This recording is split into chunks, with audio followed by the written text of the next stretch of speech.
الحمد لله الحمد لله الذي هدانا لهذا وما كنا لنهتدي لولا أن هدانا الله. أعوذ بالله من الشيطان الرجيم.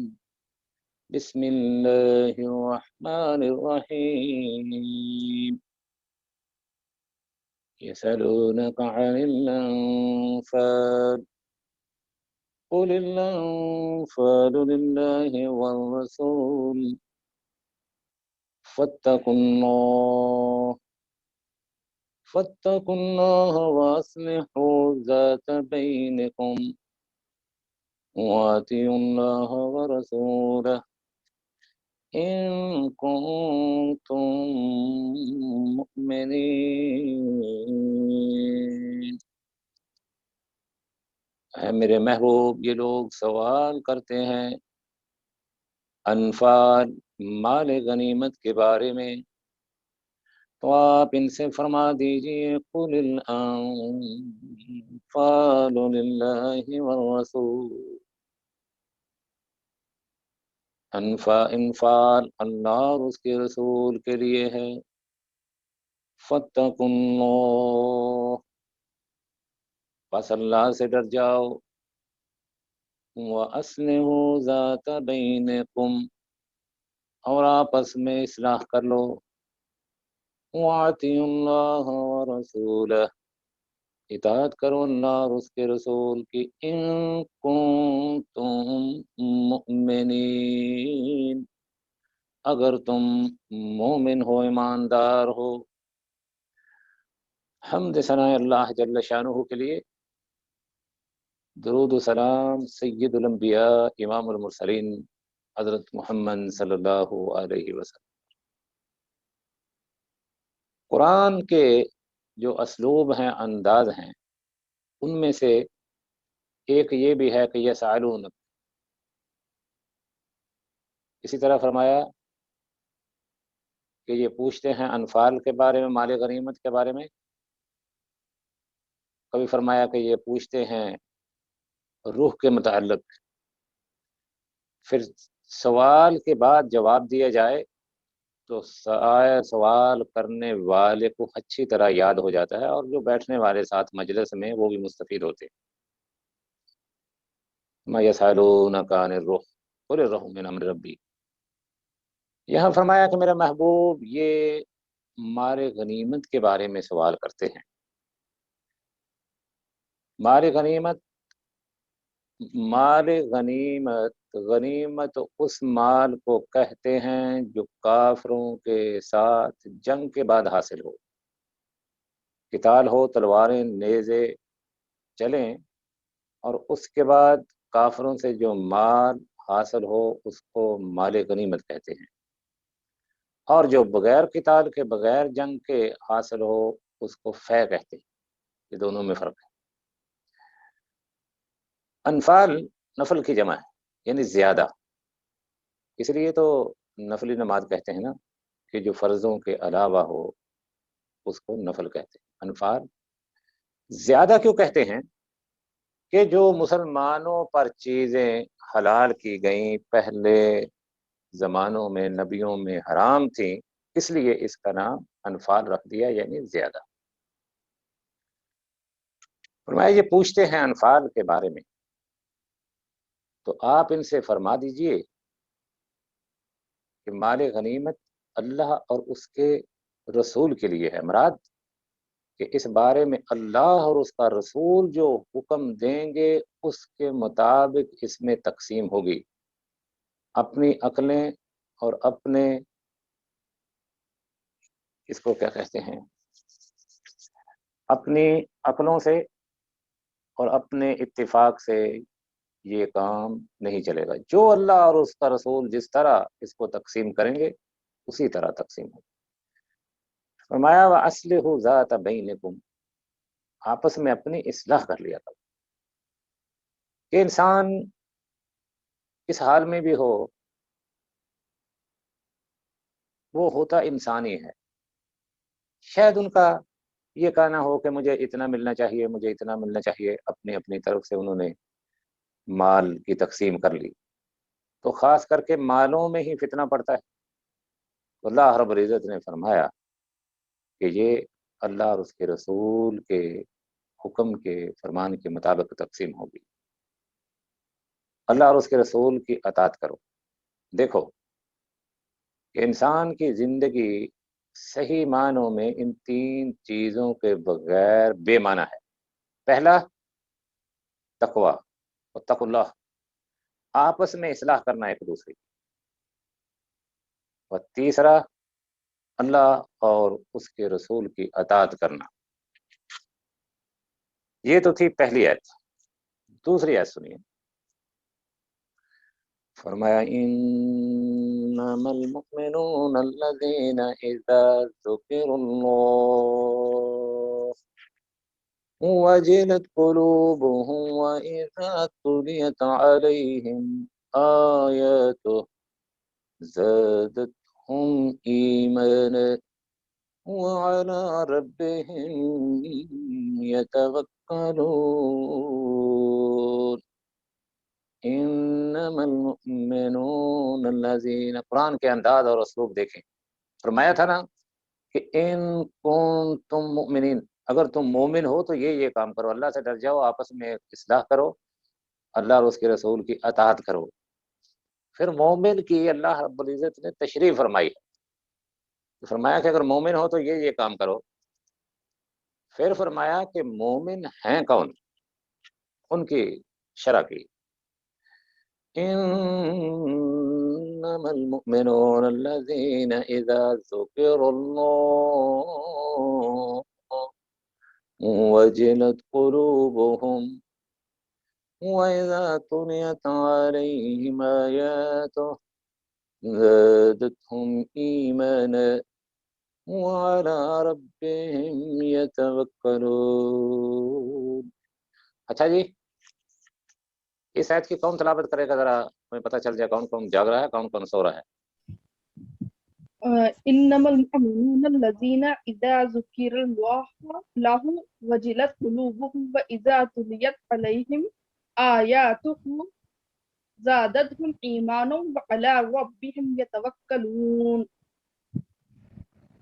انما المؤمنون الذين اذا ذكر الله وجلت قلوبهم، بے شک پہلے فرمایا تھا نا مومن ہو اگر تم، فرمایا بے شک مومن تم وہ لوگ ہیں الذین اذا ذکر اللہ وجلت قلوبهم، جس وقت ان کے سامنے اللہ کا ذکر کیا جائے، وجلت قلوبهم، تو ان کے دل ڈر جاتے ہیں، وَإِذَا تُلِيَتْ عَلَيْهِمْ آيَاتُهُ، جب ان کے سامنے قرآن کی آیات کی تلاوت کی جائے، زادتهم ایمانا، اور ان کے ایمان زیادہ ہو جاتے ہیں، وَعَلَى رَبِّهِمْ يَتَوَكَّلُونَ، اور وہ اپنے رب پر توکل کرنے والے ہیں۔ مومن کہہ کے تو مومنوں کی تشریح کی کہ مومن حقیقت میں ہیں کون۔ ایک شرط یہ بیان کی کہ الذین اذا ذکر اللہ وجلت قلوبهم، کہ جب اللہ کا ذکر ان کے سامنے کیا جائے تو ان کے دل خوف زدہ ہو جاتے ہیں، ڈر جاتے ہیں، دہل جاتے ہیں دل ان کے اللہ کا عذاب سن کر۔ ایک وَإِذَا تُلِيَتْ عَلَيْهِمْ آيَاتُهُ، جب قرآن کی تلاوت آیات، قرآن کی آیات ان کے سامنے پڑھی جائے، زادتهم ایمانا، ان کے ایمان بڑھ جاتے ہیں، وعلى ربهم يتوکلون، اور وہ اپنے رب پر بھروسہ کرنے والے ہیں، الذین یقیمون الصلاۃ، اور نماز کے قائم کرنے والے، ومما رزقناہم ینفقون، اور جو اللہ رب العزت نے ان کو رزق عطا فرمایا اس میں خرچ کرنے والے،